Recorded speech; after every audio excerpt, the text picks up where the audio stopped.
Саламатсыздар ма? Бүгін алтылықтар туралы айтам, яғни 6-сы, 15-і, 24-і күн туылған адамдар. Даусыма көңіл бөлмейміз, тамағым ауырып жатыр. Алтылықтар любимчики Бога, бриллианты общества деп айтады. Неге? Өйткені бұл алтылықтарда двойной энергия болады.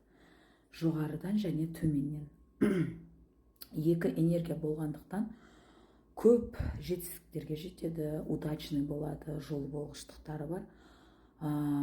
Сосын туа біткен бір бойларында еркеліктері бар. Өмірде ешкім еркелетпесе де, алтылықтарда туа біткен бір еркелік бар бойында. Бұл адамдар, алтылықтар ауыр жұмыс істемеу керек өмірінде. Алтылықтар бұл өмірге демалу үшін келген. Ауыр жұмыс істесе, ол алтылықтар энергиясынан айырылады.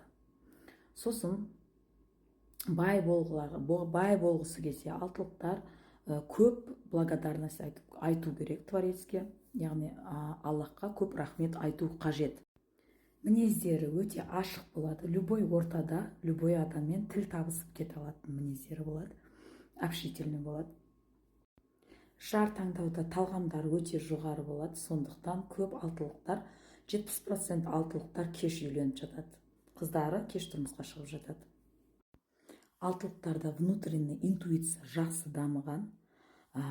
Алтылықтар нашар адаммен араласа бастаған кезде внутренний голос подсказка беріп отырады.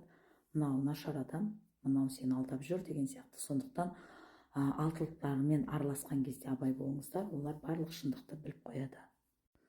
Алтылықтардың 90% бойында талант бар. Сол талантымен, желательно сол талантымен жұмыс істегендер жақсы.